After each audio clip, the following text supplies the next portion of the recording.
Hello. Hi, Gray. Can you give me an audio check, please? Can you hear me? Can you hear the game? Are we too loud? Too quiet? So how are you doing? Game is kind of loud. I can fix that. Yoink. Is that better? I can also move my mic just a little bit. Is that too much?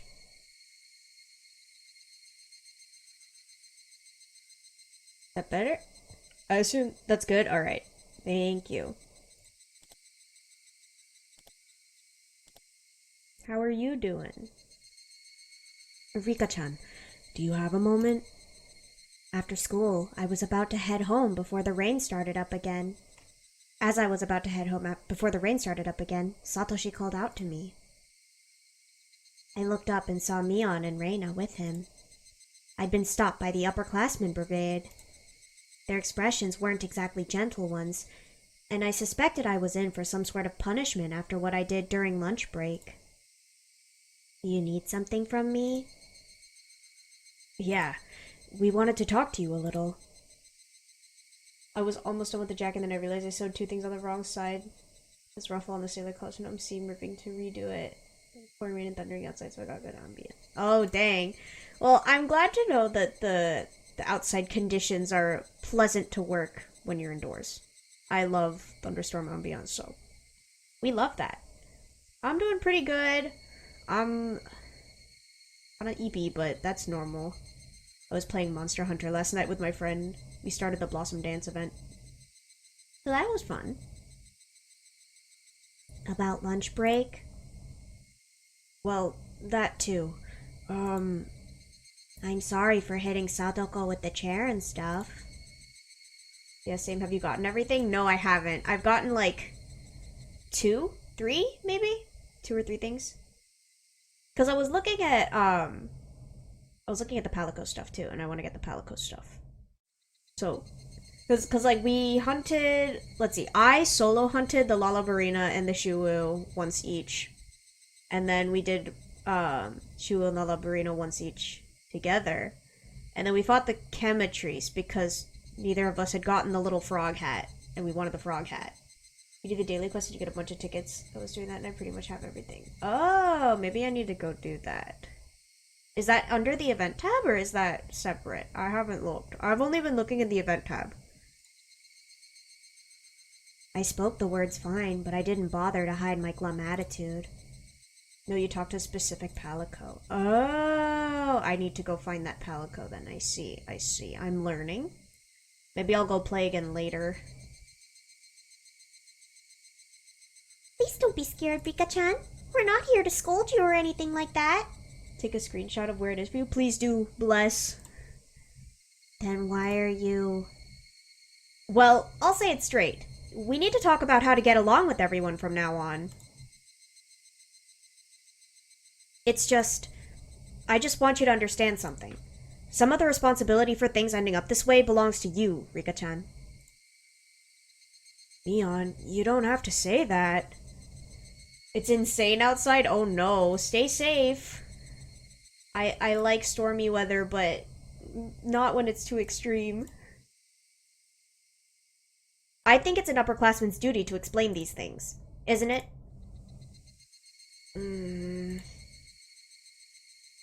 This conversation didn't look like it would be a fun one.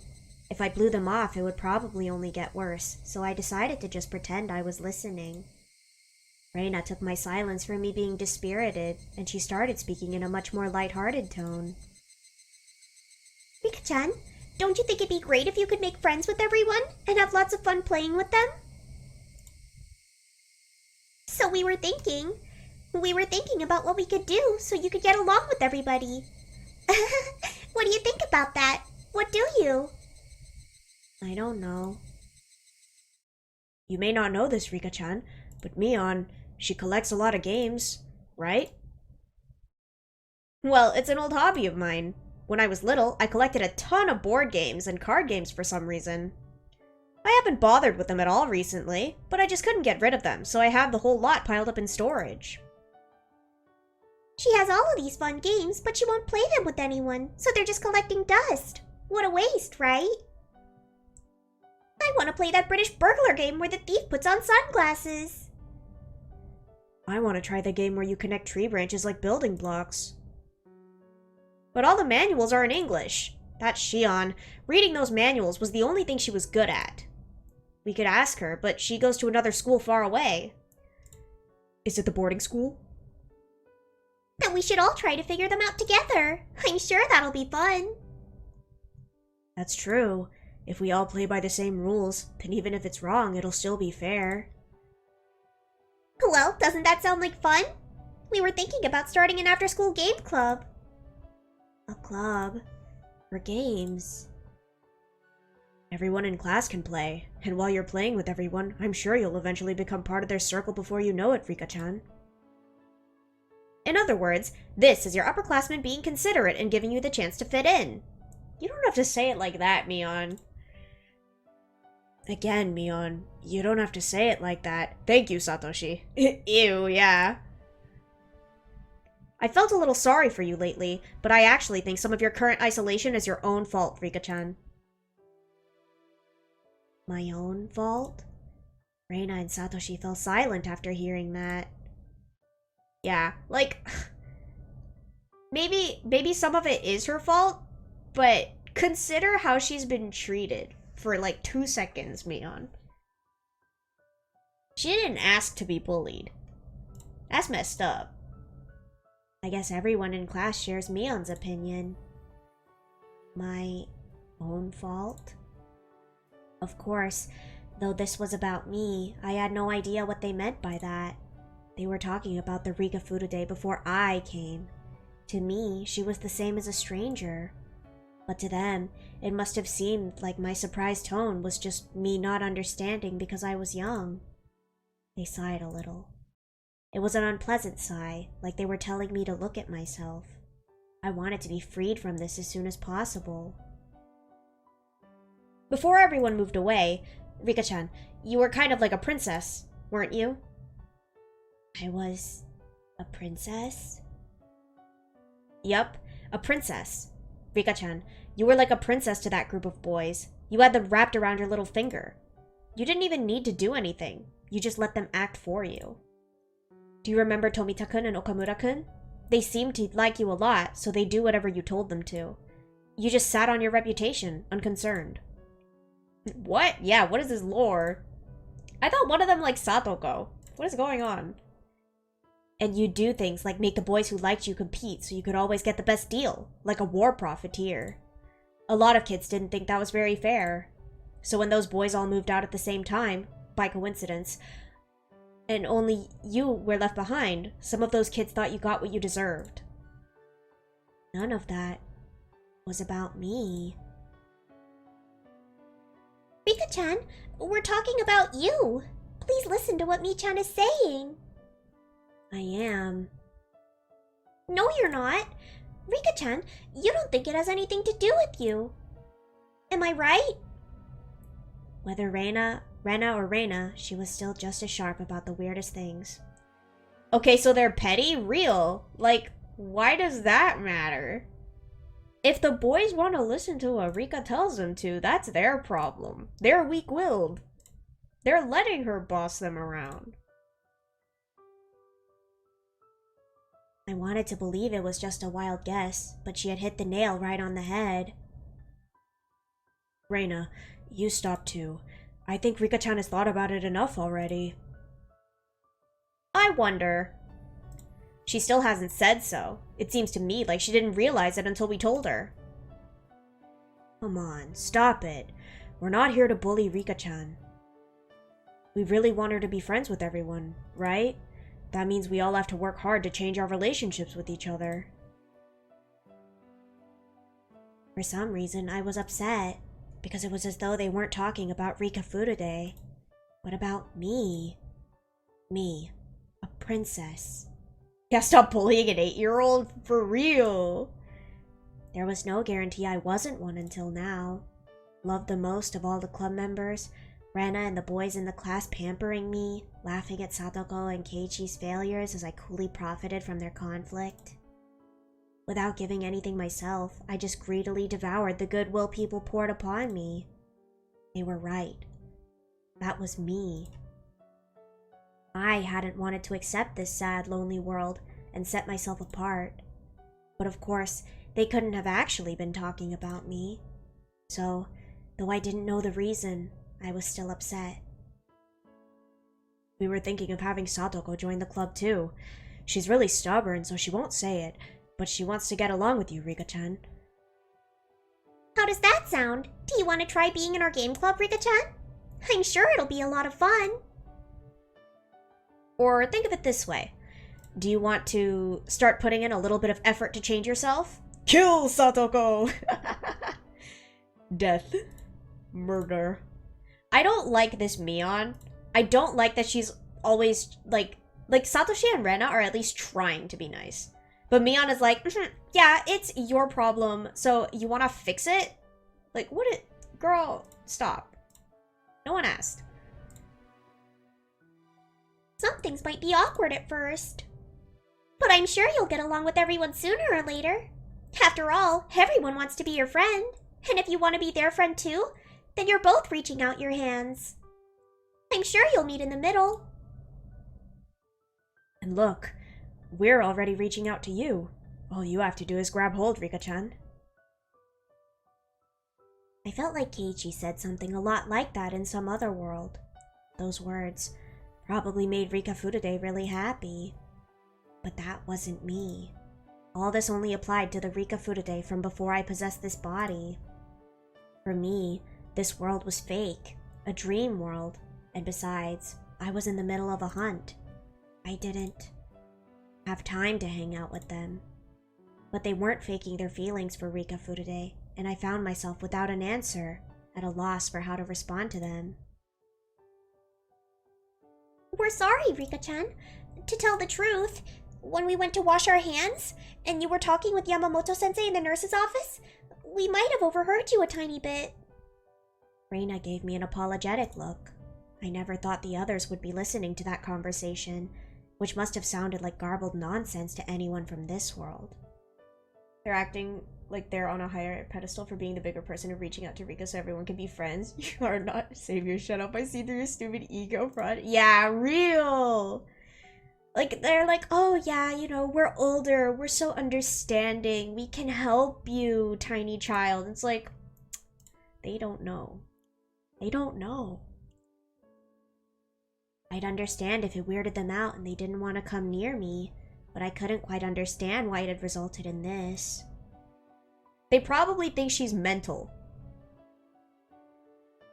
If they heard her talking to Dr. Yamamoto, they probably think she has a couple screws loose. And they're like, oh, look, oh, this poor, poor child who doesn't really know what she's doing or saying. We've got to help her. No, leave. The world you were talking about, Rika-chan, it sounds like a really fun world where everyone gets along together. You said you wanted to go back there, right, Rika-chan? So we talked and thought about how we could bring you back there. Still, it's not like we can call back Tomita-kun and Okamura-kun now that they moved. Yup, I think everyone wants to go back to that old world, but I think that's definitely impossible. Huh? That startled me. There was no way Reina knew about me and my old world. Even still, her words felt full of meaning and they echoed in my heart. You can gather all the fragments of the cup together, but they're just fragments. Once it breaks, it can't go back to the way it was. No! Let her go back! No! I don't want her to stay here. I don't like that. But there's more than one cup. It's a shame the cup broke, but you could always look for another one. But if you look down at the broken cup forever, you'll never ever find it. Here's what we mean, Rika-chan. You can't get your good friends who moved away to come back here, so you just have to make new friends who are just as good as they were. I think a world like that would be really close to the one you come from, Rika-chan. It wouldn't be exactly the same, of course, but I think it's as close as you're going to get. And by doing that, you can make even stronger relationships than you had before. You know what they say, when it rains, the ground gets harder. Or something like that anyway. The Kintsugi exists right now. We can put it back together. True. Don't say it's impossible. All we need, hear me out. All we need is Keiichi. Keiichi can do it. I believe in him. Bring Keiichi, Oishi, and Irie. The trio, we can do it. I agree. What do you think, Rika-chan? Keiichi needs to lock in. Buddy, I know this place is gonna be drowned in a year, but you gotta move. Get over here. We'll help out so you can make new friends quickly. Would you like to give it a try? Those gentle words would have been tear-worthy if they'd been said to this world's Rika Furude. But now that I had possessed her, she was gone. The Rika Furude they were talking to was no longer of this world. I thought to myself that I should just give this body back to her. Begin the move. We don't have time for this stupid friend plot. True. Keiichi, come here. Help her find the fragment. And then we leave. It'd be really funny, actually, if Keiichi was the fragment and you have to kill Keiichi to go back. Like, that'd be a wild twist. If I did, the me living in this remote parallel universe would have the chance to change her fate and make this world a happy one, if only little by little. I know it's impossible because they said the fragment has to be in Hinamizawa, but like that would be so crazy. If I went back to my old world and gave this leftover body back to Rika Furude, but I couldn't do that, because for me to leave this world would require the same method as returning the fragment from this world to the world of the gods. In other words, my death. Only my death could make me go away, which meant at the point I took over for Rika Furude, she was the same as dead. But maybe, just maybe, there was one way to return this body to Rika Furude. That would be for me to die a different way. I wasn't a parasite or anything.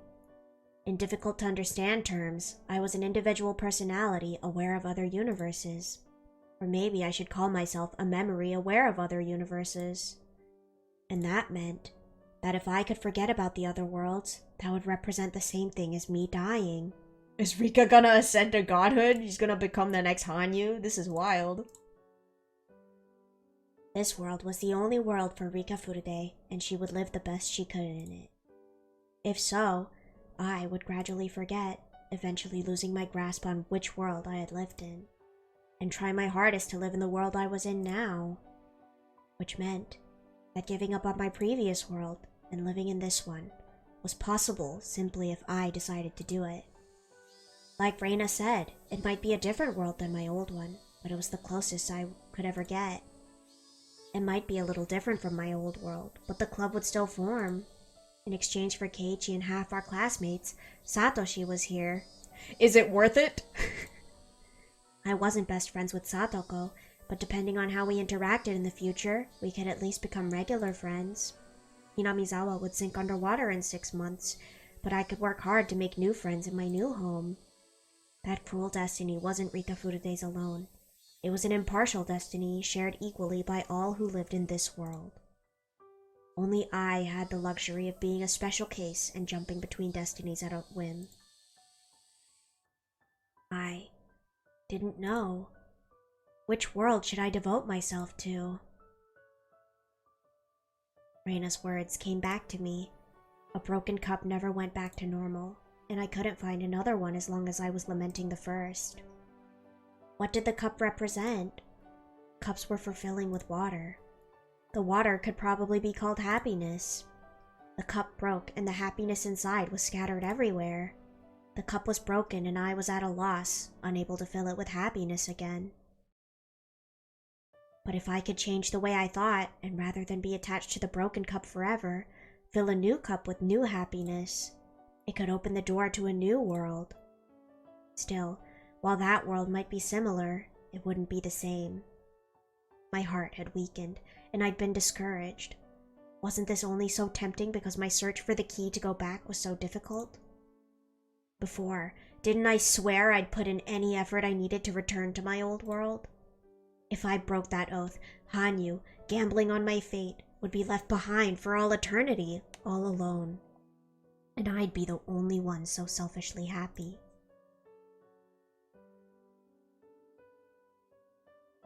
While I didn't have any responsibility to make Hanyu happy, she was my ally and partner who stuck with me for 100 years, and my friend.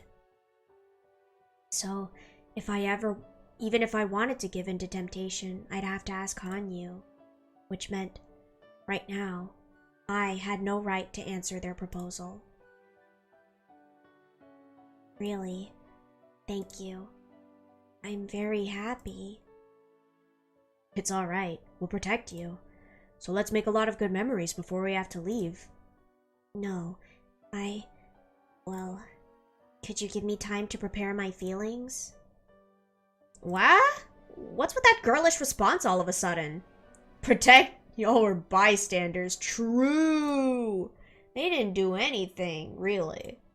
And actually, I feel like Mion and Satoshi technically participated, right?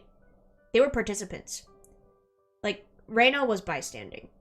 But I think they actively, especially Mion, because Mion, we actually saw. Satoshi was implied because they said everybody in the class except Reina, right? But it's like, It's not like Satoshi just asked you out on a date or anything. Mi-chan, that wasn't necessary. I can understand how she feels just a little. So we'll wait for you to prepare your feelings, Rika-chan. Thank you. If I do accept, then please, let this Rika Furude be one of your friends. I bowed apologetically. Here and now, that was the most I could do.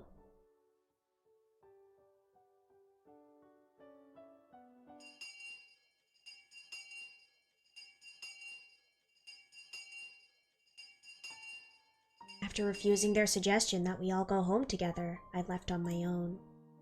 It was Rika Furude's right, not mine, to enjoy going home with them. It wasn't something I, Frederica Berncastel, could accept. What was I, anyway? I wondered if another ball could fly into my head like before. That was how this world's Rika Furude was possessed by me. So if I got hit again, would I vanish and the pure Rika Furude who lived in this world return? If only I wasn't me, I wouldn't hesitate to take them up on their offer. This world truly was far sadder than the one I'd come from. But this world had something all its own, and the opportunity to become a happy world in its own right. If I hadn't known about the other worlds, I wouldn't have been able to contain tears of joy at the mere premonition of happiness I might once again attain. Were these conflicting emotions those of this world's Rika Furude sleeping inside of me? Those emotions made me angry, and I blamed myself, asking why I'd put their offer on hold and went home all alone.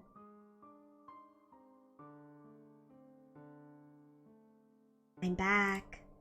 Welcome home. My mother always immediately followed that up with a, "Do you have homework?" But not today. Rika, come into the kitchen. Her voice was vaguely cheerful and light. I wondered what it was. Did she want to surprise me in a good way? But I couldn't remember today being special. A person's expectations sometimes come out in their voice. For the time being, it felt okay to go poke my head in. I set down my things and headed for the kitchen. When I entered, my mother had already started on dinner, despite it being so early. She was in a good mood. I wonder if something nice happened. Every year at this time, with the Watanagashi festival approaching, she usually got more and more impatient with all the preparations and setup. Knowing all that, my mother's good mood baffled and confused me. I asked if she needed something. When I did, she suggested something I never heard, even once in these 100 years. Come over here and help me make dinner. We're having curry today. Let's make something wonderful and surprise your father with it. I didn't like curry that much, but before these 100 years, meaning not me, but Rika Furude, I think she might have liked it. I knew at least that my mother was trying to make her daughter happy and suggesting she and Rika Furude, not I, make dinner together. I didn't like my mother that much. She was prone to hysterics, and I hated how she always sounded like she was hunting you down when she talked. When she treated me so nicely, my reason for disliking her felt irrational. Wondering why my mother had had a change of heart, I decided to go along with it so as not to hurt her feelings. Then you can peel the potatoes. Can you do it with a knife? Actually, that's dangerous, so use the peeler instead. Okay. I was actually rather good with a knife. I was so good that when I peeled daikon radishes, I could make a long strip of skin at the same time I sliced them. But there was no reason to damage my mother's pride by showing that her daughter could use knives better than her. I decided to make her look good for now. My mother had probably been using knives for a decade now, but I'd been using them for many decades. There was an order of magnitudes difference between us. So I wanted to be proud of using a knife better than my mother. I wanted to brag about it. But that might have trampled over her feelings, her want to teach her daughter how to use a knife.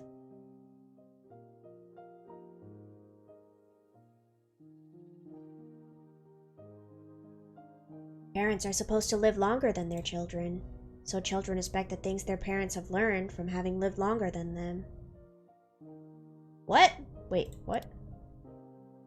Parents are supposed to live longer than... Huh? What? Are we sure about this? But witches like me live longer than their parents and learn many more things. Still, I think I probably never learned what I really needed to. Yeah, whack. What? I mean, as long as I genuinely listened to my mother, she'd never get hysterical. If I didn't feel like respecting her as my senior in life, she wouldn't feel like she needed to act as one either. In the end, all that was left was a cold, uncomfortable relationship between parent and child. If I had acted more like a daughter and pretended to be an ignorant child when I needed to be, maybe my relationship with her would have been more peaceful like this. Basically, she was Rika Furude's mother, not the mother of the witch who'd lived for 100 years. Thinking about it made it seem obvious she'd be cold to me. So first we put the ones in the pot that take the longest to cook. Okay. When do we put in the onions? The onions will melt if we cook them too long, so we can leave them for last. You worked so hard on cutting the onions too. I'm sure they'll taste delicious. Okay. My mother smiled. She seemed very happy. Her smile was warm. I thought I'd completely forgotten over these 100 years, but I remembered for less than a moment in time. My parents had to die in 1981. That fate was unchangeable. And besides, we could never get along in the first place, so it didn't matter if they died. As thoughts like those overlapped, maybe my concern with my parents had waned. Our hearts had steadily lost their connection, and the situation had steadily worsened. Before now, I hadn't thought I could gain anything from this world. Not once did I think it would make me realize something like that. With a mother like this, maybe spending time with her would be warm. It would be fun. That's right. The reason I rejected my mother's warmth. Maybe it was because I wanted to soften the sadness I felt at her death. If I couldn't change the fate she met in 1981, then she might as well hate me. Was that the idea at the root of it all? In this world, my mother hadn't died in 1981. She would stay here for a long time to come.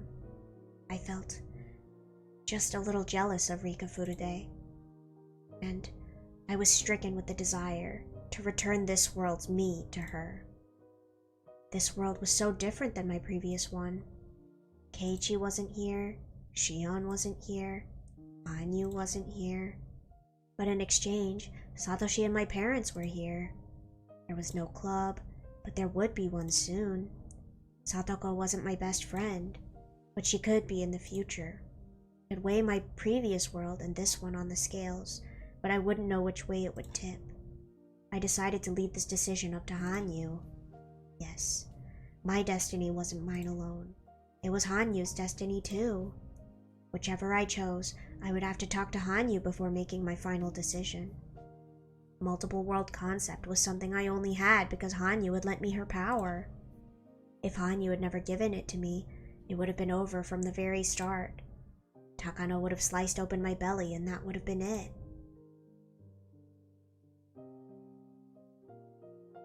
We put the lid on the curry, so now it just had to simmer. My father returned in the meantime and really enjoyed seeing us making curry together. Then, at my mother's suggestion, he set the table. In any normal 1981, he really hated it when my mother told him to do anything, but he wasn't troubled at all at the prospect in this world. Rika, put the rice on everyone's plates, please. Can you do that? Yep, I can. Of course I can do that, idiot. It's something I'd thought many times before, but this time I didn't. I opened the warm, steaming rice cooker and plated the rice. My mother brought the piping hot curry pot over and split it among everyone's plates. Oh, nice. So Mom made curry for the rice Rika served, huh? It looks delicious. He's wrong, isn't he? Saying that even though we made the curry together. Isn't he such a rude father? Meep. I peeled myself back. Today Rika shouted that I wasn't needed, so I pulled back. Rika, give me your portion of curry. If she doesn't like it, I mean, it's free game, surely. I withdrew inside Rika Furude, and she got to enjoy a family dinner from the bottom of her heart. When we saw the crooked potatoes, we all laughed pleasantly. I would never cut potatoes to be so ugly. But Rika Furude was so bad at this, so these things happened. When I used the same ingredients, the only thing curry tasted like was the curry powder from the store. After 100 years with the same curry powder, it tasted the same no matter how you made it. But this particular curry tasted different. I cried at what Rika Furude had lost. No, at what I had lost. Rika Furude got to experience the warmth she had forgotten. I wondered if another ball would come flying and hit me in the head. Then I would pass out for a while, and upon waking again, I would be gone. Wasn't that the best possible happy ending? I was the stranger here. I thought this universe was the strange one from out of all the other parallel universes, but it was me. I was the stranger. Then, what had that world been? The one I had reached after 100 years? Was its happiness that we'd all won? Keiichi, Rena, Mion, Satoko, Shion, and I? Was it all worth nothing? That wasn't true. It was a radiant world, one we'd all won the right to live in after 100 years of learning to trust in each other. It was replete with a different kind of happiness than this one. Both shone brightly, and neither was better or worse than the other. Maybe in the end, most worlds weren't better or worse than any other. I only lived in the extreme worlds, the ones where I struggled to see whether Takano killed me or not. So out of all the infinite universes, I'd started to think of them as either right or wrong.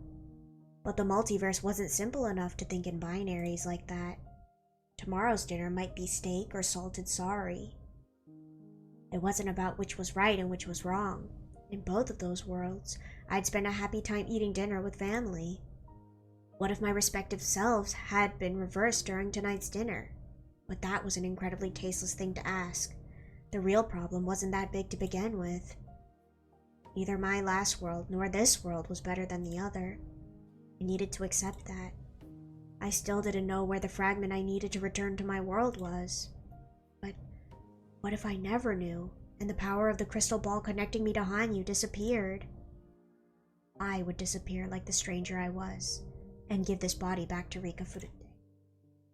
From her point of view, she would have to say that I had returned to my old world, just as I once called this world a daydream. For Rika Furude, my old world was the real daydream. Her strange delusions of me would simply disappear along with it.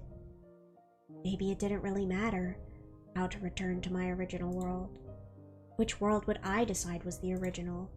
Maybe that was really all this was about.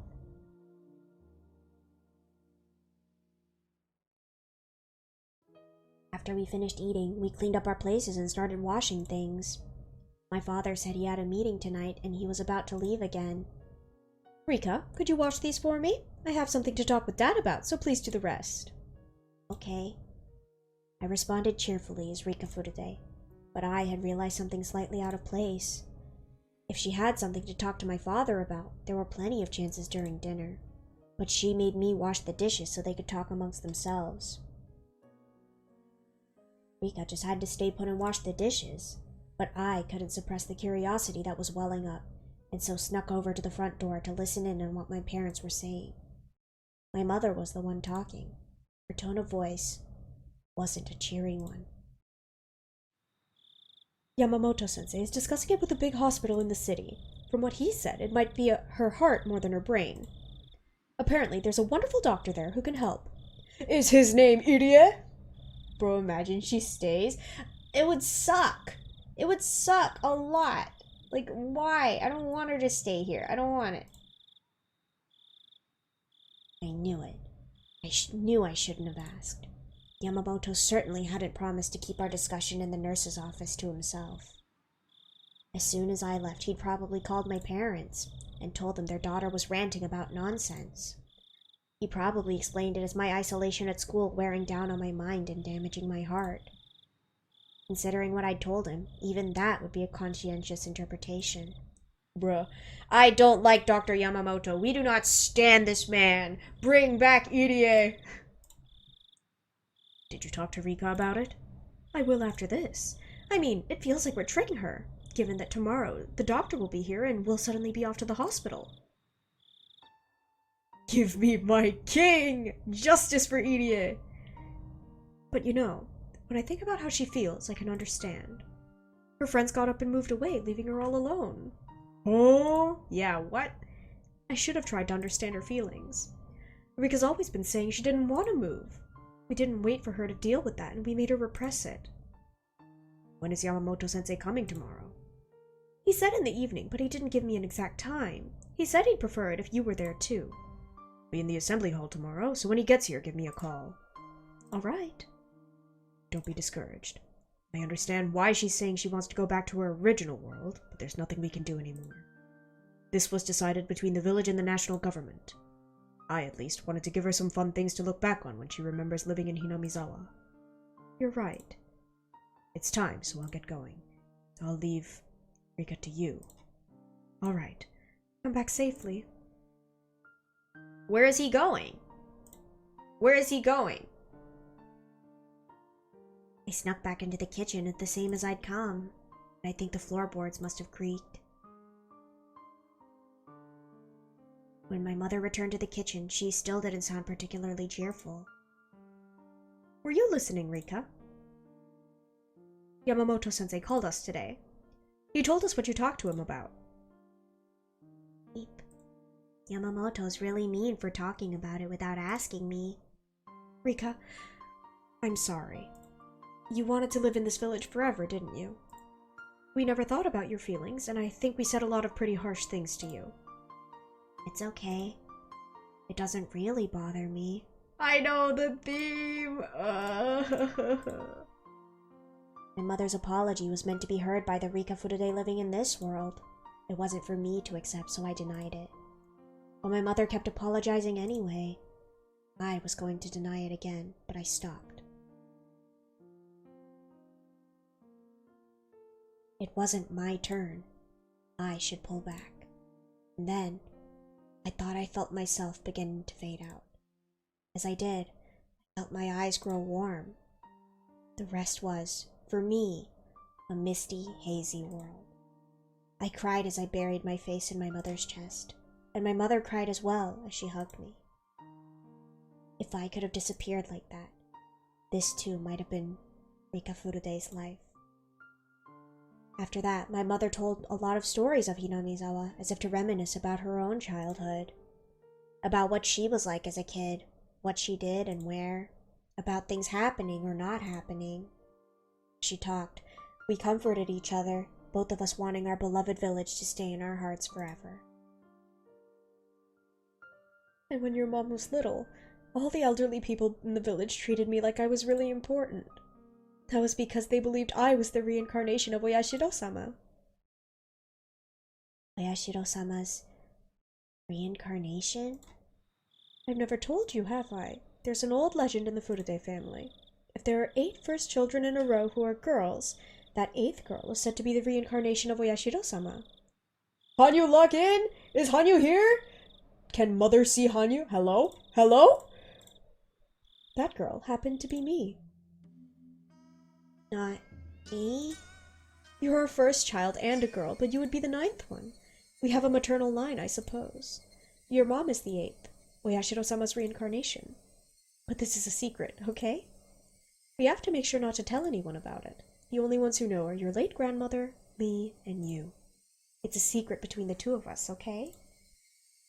Wait, this is wild! It's not Rika? Sometimes, as proof of trust between girls, they reveal secrets to one another. For my mother, this was probably a trivial secret that she could use for that reason. But for me, it was different. Hanyu was first able to appear before the eighth of 8 consecutive generations of girls, before Oyashiro-sama's reincarnation. But in this world, Rika Furude wasn't the eighth. She wasn't Oyashiro-sama's reincarnation. So, in this world, Hanyu couldn't appear before Rika Furude. And that was when, with my face buried in my mother's chest, I felt a warmth. No, a literal heat. Oh no! Oh no! Does she have a fever? No. This felt the same as Hanyu's power. Well, this was a secret. With my grandmother dead, there was only one who knew my mother was Oyashiro-sama's reincarnation, the woman herself. Which meant my mother was gone. The fragment of there already being a reincarnation of Oyashiro-sama in this world would disappear. My warm tears ceased to flow, and I felt my eyes drying up as I plummeted to the bottom of the abyss of despair. It was her. Mom had the fragment in her.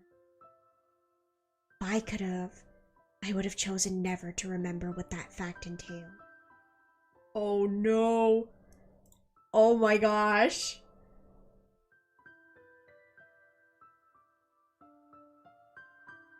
They can't do this to her!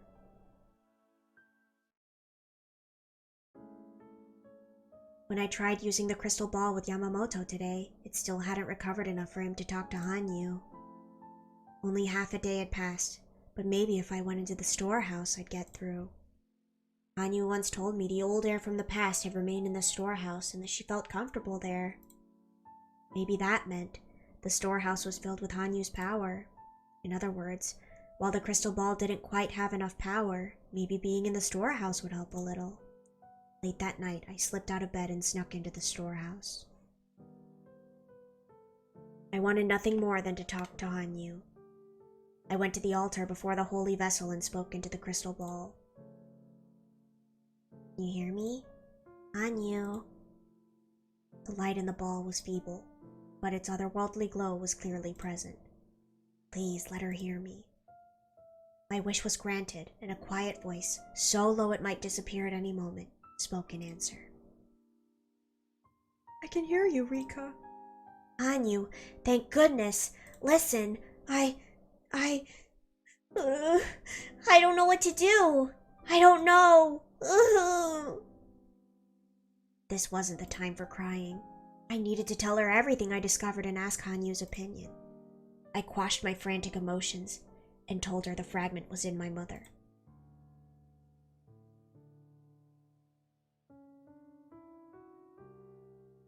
Hanyu stayed quiet for a few moments. She knew, of course, that I'd have to kill my mother to return the fragment to the world of the gods. It makes sense, doesn't it? It can only appear to Oyashiro-sama's reincarnation. I'm not the eighth in this world, so you can't appear to me. The ninth isn't good enough, huh? It was a very long time ago. Ancient times. So ancient, even I've mostly forgotten. It happened back when Hanyu was still living in Hinamizawa, before Hanyu became Oyashiro-sama. It was how it all began, which Hanyu never told me about no matter how much I asked her.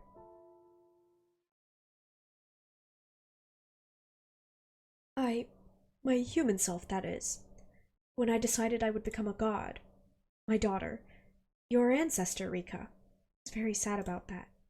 She knew I'd made the decision, because I'd lost hope in the human world. I took all the sins of the human world upon me, for there was no other way to cleanse those sins other than to destroy the sinners themselves. People were forcing their sins on each other, an ugly existence. Their excessive cruelty taught me to lose hope in this world.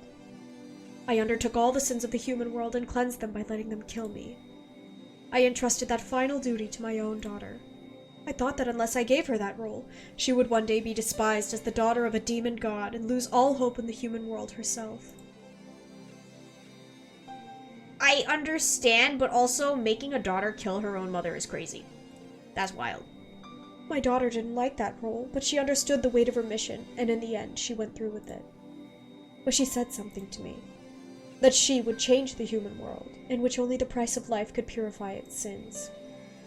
Humans would combine their strength and help each other, cooperating with mutual benefit in mind.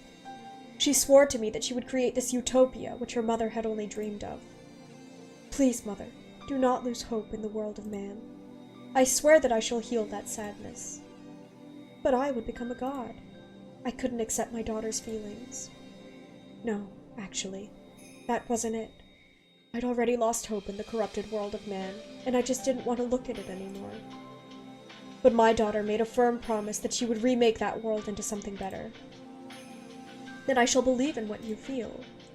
When in this land people live happily, aid one another, support one another, and think as one, I shall return to this land once more. My daughter killed me and took control of the village, the divine power of the demon god dwelling within her. She became their leader and created doctrines so that everyone would trust in and help one another. By making them to fear a curse where discordant hearts would revive the specter of the demon god. She led them strictly, not letting my purification go to waste, so that those purified sins would never again revisit the village. And so the village did regain a temporary peace, but I never descended to them again. I had rejected the human world much too strongly. But no matter how strong the power to reject it, it can never last forever. Whether hearts or walls or lids or doors, there is nothing that time will not decay. Even the power shutting me away from the human world wouldn't last forever. My daughter would learn the limits of that power through a revelation from a higher god than me. It was said that when 8 generations of Furude bore a girl as their first child, I would come again. The miracle of 8 consecutive firstborn girls would be the key that broke my power of rejection. My daughter left that legend to the Furude family and passed it down to her descendants, so that this land would continue becoming my ideal. So, Rika, when you were born as the 8th girl in a row, I was connected to the human world again. Long ago, I may have hated and shunned the human world, but a millennium without contact was more than enough time to heal my sadness. At some point, I actually started to feel sad at the prospect of living in a world where I was all alone. I had intended to spend those 1,000 years in rejection, but it was also a punishment for me. I realized how shallow my feelings had been when I hated and despaired over that human world. And before I realized it, the Furude family started giving birth to consecutive girls. When your mother was pregnant, I wished so much for it to be a girl. Sure. I mean, the first face I remember seeing wasn't my mother's, it was yours. Maybe abandoning the human world for 1,000 years was my punishment. Humans can only live in the human world, and they must live earnestly in the world they're born into. For someone who made light of that and tried to abandon the world so easily, maybe an exile of 1,000 years is a fitting punishment. Anyu's words were heavy. Maybe, having been carefree in our walk between countless worlds, even comparing our own lives to dice rolls, we had been sinful. I lived with you, my friend and daughter of 1,000 years ago. And when we came to the dead end of 1983, I committed another sin. I used my power to change your fate. Are you saying that in the very first world, you should have accepted the fate of Takano cutting me open and killing me? It may sound cruel to you, Rika, but that's how I feel right now. I made light of the world I lived in, and I made light of the world you lived in, too. I should have lived in earnest in the world where we were together. I should have welcomed it no matter its end. Stop that. Wallowing in masochism might make you feel better, but it makes me unhappy. I said I didn't want to surrender to that fate, and that I'd fight on forever to achieve a much more wonderful life. And made this 100-year journey with you. We're at the end. It's absurd to come out with that now. You're just being sentimental. Aren't you just making light of this world too, which you and I built together over 100 years? Don't you think that's selfish? It is man's sin to save a dying animal, then bask in rapture. We go up the snowy mountain, kill the beasts, and offer their numbers to the gods. After all this, you're saying it was my fate to die too? You've gone insane! I don't care what you say. The world we won is a result of our sweat and tears. You and I are the only ones who can understand how brilliantly it shines. And now you're rejecting it? Rika, please let me get back on topic. Once I had my fill of this world with you, the 8th, I planned to disappear at the end of your life. It had nothing to do with the time you'd been alive for, so I never told you. But in that world, your mother is the 8th. That means I've already had contact with the world of man, was satisfied with how wonderful Hinamizawa had become, and have already left for a higher plane. In that world, I've already left. That's why I can't appear there. But there's a fragment of your world there, and it's in my mother, which means this.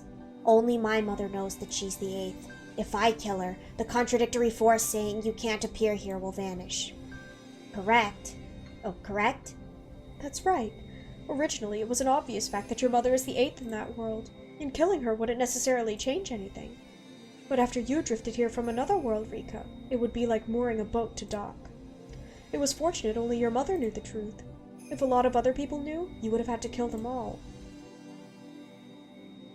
I'm sure you wanted my opinion on whether you should kill your mother to return to the previous world or stay in this world. I did. This whole time, I've been investigating what kind of world you're in, and when I found out what it was, I expected this day would eventually come. Rika on the Takano art to kill everyone real. And I predicted you would grow indecisive and talk to me about it, and that you would want to choose a world based on the result of our discussion. So I thought long and hard about how to guide you. Unlike the world of the gods, the words in the world of man are narrow. No matter what words I choose, they will carry bias within them. I thought very hard about what words to say so that you would truly choose for yourself. And I still am. After all, you've left the answer in my hands. If I suggested you should choose this world, then you would choose it. You would shift the responsibility of paying the price to me. That would be cowardly, and there's no worth in a life resulting from such a decision. As someone who has trodden countless worlds and left her footprints outside the world of man, you must make a responsible choice, without relying on me, with your own strength. I know what you're trying to say. You couldn't bear me shifting the blame and saying this happened because I did what you said. Decide your own life for yourself. Easy enough to understand. I wanted to tell you this too. I was happy spending my life with you, and through those countless worlds we walked together, I learned that Hinamizawa overflowed with kind and gentle cooperation. It had everything I wanted from the world. I wanted to say that, even if you chose a world without me in it, and I was to disappear, I would still be happy. I knew. Hanyu had foreseen this. Foreseen that this world would grow ever warmer for me. But Hanyu herself was in opposition to this world. Any amount of discussing this with Hanyu, who was from the previous world, would only make it more difficult to forsake that one. She had even anticipated that after discussing it with her, I would need to make a decision from an impartial viewpoint. That's why she said it. She wanted to accept whatever fate Rika Furude's decision gave her. She didn't want me to worry about her and live in the world that I liked the best. Let's say I did choose this world. What would happen to you? Because of that world's rules, our long journey together would come to an end. For you, a life in that world, and for me, the fact that my time has already ended in that world would be applied. Doesn't that mean you would disappear?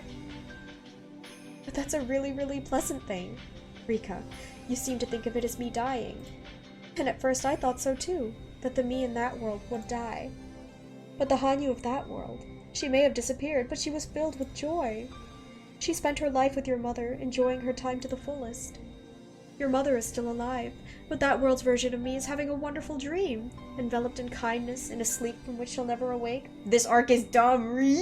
I know, it's so frustrating. I'm sure that warmth, that comfort, is like that of a mother's womb. Now that I know that, I actually wonder if you'll choose that world for me. Are you serious? If you'd lived for 1,000 years, Rika, you would understand that warmth. I could feel ecstasy in Hanyu's words. Hanyu would live for a millennium, and she understood that in a way I couldn't. You have to be joking. I'm just a kid. I'm only 100 years old. Of course I can't understand. Rika, would you please stop using me as a reason to run away from this choice? That was the truth. My old world and this one are being weighed on scales in my heart. It isn't tipping even slightly towards either side. Trying to shift the responsibility for choosing onto Hanyu was just me being irresponsible. I can tell you everything about that world's construction to help you make your choice.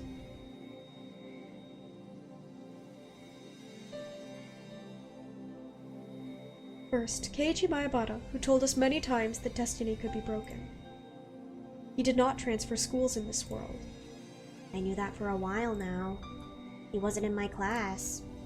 For a time, Keiichi suffered the stress of his entrance exams, but unlike in the previous world, he wasn't firing any toy guns at children. He strengthened his mind, endured the temptation, and finally overcame his mental weakness. Right now, he's trying to deal with the exams awaiting him as someone with a firm pride in his breast. Which means Keiichi-san is absent, which is why he never moved here. Rena Ryugu, too, has never moved to Ibaraki since her parents' company stayed in business. Therefore, the divorce never happened either. Boo! Where's Keiichi? For that reason, Rena will feel no guilt. Rena had no sin either. On the day of the ceremony where the elder sister had her back tattooed, Mion Sonozaki and Shion Sonozaki didn't switch places. I see. I got the feeling that the Mion at school seemed somehow different. So it is Shion! I was right! I was right! She always loved board games, but she talked about her little sister knowing more about them. I see. I get it. Ha! Mion didn't push her role as the successor onto her younger sister, and now spends her days training to be the head of the family. Shion, too, attends a distant school so she can support the family without getting in the way, and she's working her hardest as we speak. The sisters both felt guilty at switching on the day of the tattoo ceremony. If that didn't happen, then Mion and Shion had no sin. I don't think I need to go on, but Satoko Hojo doesn't carry the sin of patricide. Satoko grew closer with her stepfather and they rebuilt their relationship. At least actual Shion can be with her crush. This is true. This is very true. Because of that, she wasn't possessed by that terrible illness. The Hojo family didn't oppose the village and they weren't even ostracized. Satoko has no sin. Well, for Satoko and her family, this would be their ideal world. For Satoko and her family? Wait, no. Isn't this the ideal world for everybody? Except Takano. Keiichi came to Hinamizawa because he had committed a sin. But in this world he didn't, and was right now living his very best. Yeah, like, okay. Rena avoided her sad fate too and never sinned. She called herself by her given name, Reina, and was living happily. Mion and Shion were leading happy lives too. Without the tattoo incident, they were friendly sisters the way they'd been born. They were forced to live apart due to family matters, but that wouldn't be enough to tear them apart. I thought they moved because Keiichi was stressed. I think that was a part of it, but like Keiichi did the thing where he like busted that one little girl's eye with the BB gun. And his family was like, oh gosh. Something about criminal record, and they were like, they wanted a blank slate. So they moved somewhere where nobody would know about what Keiichi did. I think that's what it was. Because Keiichi was shooting the BB gun because he was stressed at exams. And then, yeah, they were like, okay, we need to just start over. Yeah. For Sadoko, this world was exactly the world of her dreams. Surrounded by the warmth of her family and big brother, she was leading a bright and healthy life. This is the world that I, as her friend, should be wishing for the most. For Sadoshi, well, this was the only world in which he still existed. That is not true! That is not true! We found him! In all the worlds I'd been to, this was the only one where he was alive. Satoshi couldn't exist anywhere but here. Not true! And Rika Furude. For Rika, this world was... Maybe I had 0 friends. Yeah, wrong!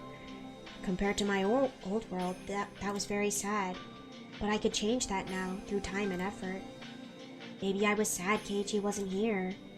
But Keiichi was living a resolute life in the place he originally lived. Instead, I had Satoshi. He wasn't the same as Keiichi, but he was very kind and considerate. Even the club I was disappointed didn't exist could start the very next day if I wanted it to. With the Hojo siblings, Mion, Rena, and me, and maybe my other classmates too. What would the club be like with so many people? I didn't think I'd be able to compare it to the fun we had with Keiichi and the rest. I knew I wouldn't be able to place one over the other. My parents were in this world, and I'd already learned how to interact with them as Rika Furude, who had regained the love of her family. My parents weren't in the previous world, but I had lively roommates that wouldn't leave me feeling lonely. Sadoko and Hanyu. If I chose this world, I'd have to say goodbye to Hanyu, the friend I'd spent 100 years with. Friend? No. If what Hanyu said was true, then she was my ancestor and a mother to me. Which meant she was on the exact same level as my father and mother. She was my family. My parents and Hanyu were both very important to me. I couldn't possibly weigh them against each other. That world is the ideal world born of someone's dream. Nobody related to you has sinned. It's a very, very pure, clear, and beautiful world. I've already left that world, and Rika's life hasn't been corrupted. So I have no sin either. And you, Rika. You haven't corrupted your own life, so neither do you. Screw that world. Yeah, actually, she did corrupt it because she stole alcohol from her dad and sipped. If that's not corruption, I don't know what is. She's an 8-year-old, guys. Or 10? 8 or 10. She is underage. Even Takano. Oh, even Takano has no sin. Not a single person does. A perfectly white, blank world. That's right. And you can choose that now, Rika. Maybe this world is a valuable opportunity given to you at the end of your century-long journey by the god of fate, who even I've never met. He could have been a little more compassionate about it. Which is why that god gave you the chance to go back to your old world too. By committing the gravest sin of matricide, you can choose to release yourself from this sinless paradise. Hanyu, you said your daughter killed you. What do you think of me repeating the act? If I were your mother, I would probably say this. Lock in, Rika! If it made you happy, I would not spare my own life. It might be too early for you to understand, Rika. But it's a feeling only someone who has given birth to a child and become a mother could know. I was once a mother, so I understand. If you said going back to your old world would make you happy, your mother would gladly offer you her life. She couldn't. She's the one person who wouldn't ever say that. She'd just scream, "Are you crazy?" and go into hysterics. But then I remembered my mother's smile when we made curry together. Would it be so strange if such fearsome words came from her mouth? I don't regret my daughter killing me. Thanks to that, the sin she might have inherited was cleansed. I'm sorry, Hanyu, but you asked her to do that. If you regretted it, there would be a problem. If I had spared my own life, my daughter might have been persecuted, same as me. But have you ever thought about what the daughter who killed you felt? It's easier to die, isn't it? You can wallow in devotion and virtue as long as you die peacefully. But the killer has to bear that cross forever. Didn't you say so before? Your daughter vowed to create a Hinamizawa where everyone wanted to help each other, all for your sake. And your daughters, over 1,000 years, went along with your sin. Yay, be a martyr, real. Maybe you shouldn't have died. I don't know what the sin you were bearing was, but you should have lived and fought. Fought so that your descendants wouldn't have to bear the sin. But you surrendered, and for 1,000 years, your descendants have been bearing your cross. Right? Silent. That, without a doubt, was Hanyu's sin. Everyone helped Rika in her world so her daughter succeeded. I know! And now we're just expected to sit here in this world where it's like, oh yeah, nobody did anything wrong. Oh, everything is so happy, so fine. I don't like it. I don't like it. It was easy to die for her daughter's sake, but her daughter's guilt would never heal. But when Hanyu answered, she remained undaunted. Then let me ask you, Rika. You, who say I should have lived and fought. What will you do now in that world? Do you wish to live in that world, accepting the reality you're in, and always fighting the oddities different from your own world? Screw Nini, I don't like his world. Real! We're gonna wait for the other Nini to wake up. Will you abandon that world that you gained after 100 years, stained in grime and sweat, and yet still beautiful? She was right. Maybe this world was beautiful. But that didn't mean the way my old world shone wasn't beautiful too. Why wouldn't it be? We'd won that fate after such a long journey. And even now, you call that world, which you gained at the end of a century, your original world. So however pleasant this world may be, shouldn't you throw it all away? Fight away the desire to stay in this world and return to your original one? Even if you had to destroy this world, liberated from the sins of all related to you? My daughter who tells me to fight. You too should fight. To fight is not to defeat and overcome the obstacles before you. In the end, that is no more than a simple detour on the straight path before you. To truly fight is to make your own choices. At every choice in life, at every crossroads, people hesitate. Having one choice brightly illuminated and then selecting it, such a predetermined choice is not a fight. When no matter how many times you're presented with the choice, you choose the same one, it's inevitability. A real choice is when you truly think and worry, when you never know which you should choose. It's precisely the same as the choice between the red box and the blue box you spoke of once before. Will you choose the red box or the blue? To choose without guidance demands incredible courage and determination. That is a true choice. If you knew what was in the boxes, it would no longer be a choice. It's because you don't know what is inside that you can be satisfied with what is in the box you chose. If you knew the contents of the other, it could lead to despair. Being left at a crossroads with no guidance and no hints is what it means to live. You may lazily continue to choose the right or knock over the sign and choose at random. You may also search carefully for hints, worrying over how beneficial the left or right would be, and remain at the crossroads forever. Thus you would be able to accept the final result awaiting you as your own responsibility, would you not? You would not grow old and go into your coffin wanting advice from your parents, would you? Would you? Worry, choose, and go forward. That is the fight. I earnestly worried and chose my own life. My daughters earnestly worried and chose their own lives. Old world, let's go! For each and every one of us, that is sacred. It is precious. The descendant 1,000 years later must not sully that.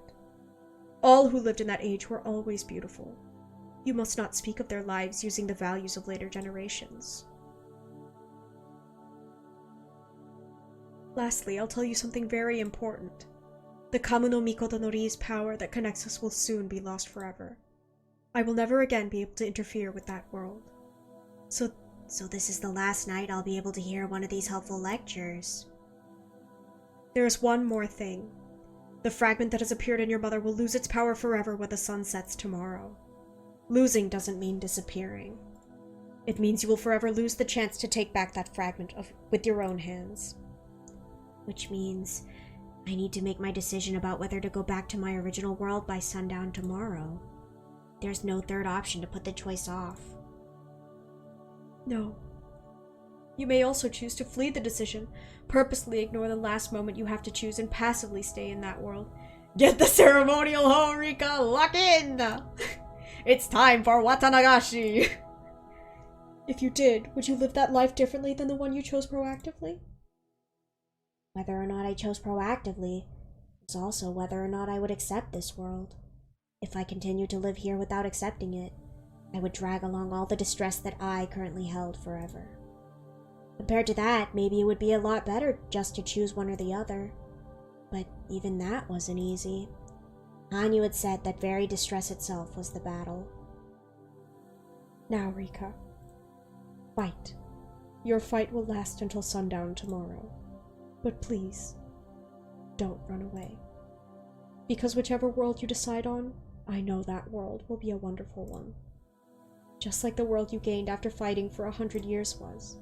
The world you chose, or the world you choose after fighting through this, will become wonderful. I'm sure of it. So please, Rika, you mustn't choose one without fighting. People are never, ever satisfied with the result of a choice they didn't struggle with. Thank you, Hanyu.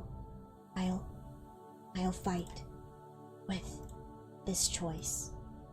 If I could meet you again, it'll be in our original world. And if it's this world, then take a good rest to heal your millennium of exhaustion. Nah, I'm happy with plenty of my easy choices. Real! Thank you for everything. Thank you so much. It was because of your strength that I mistook my own life for something I could do over as many times as I wanted. If that's who I am, then I feel like it would be strange somehow if I was living in my original world. It was easy for me to think that if I slipped up in any small way, I could just do it over. But that wouldn't make that world a wonderful one. In that sense, I understand just a little your sin of using your power on me when you shouldn't have. But that sin belongs to me too, for walking through such an easy life. As we traveled all those worlds, I called it re-rolling the dice, treating my own life without respect. Rika's gonna pick this one, isn't she? I hope not. I hope they give me a choice. Let me choose. I think that this world taught me the weight of that decision. So at the end, being able to choose a wonderful world either way means I really am lucky, right? I have no doubt that I'm the most fortunate person in all these worlds. Thank you, Hanyu. Thank you for giving me your kind words until the very end, when I was just stupid and conceited. I'll worry over this with everything I have. I'll worry and worry and worry, and grasp a really, really wonderful world. So thank you, Hanyu. Hanyu, please, answer me.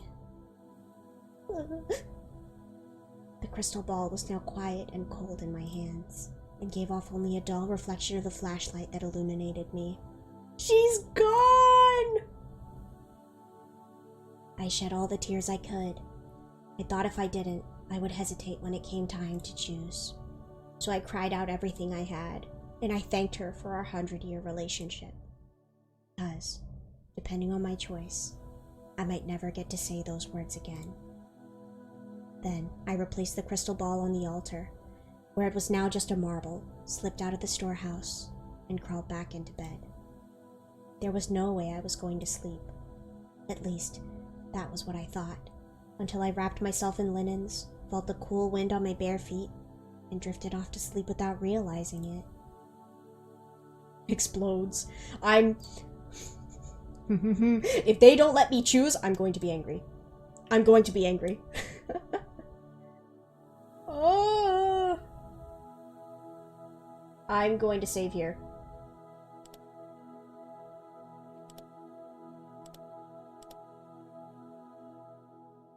And we're going to move on to drawing.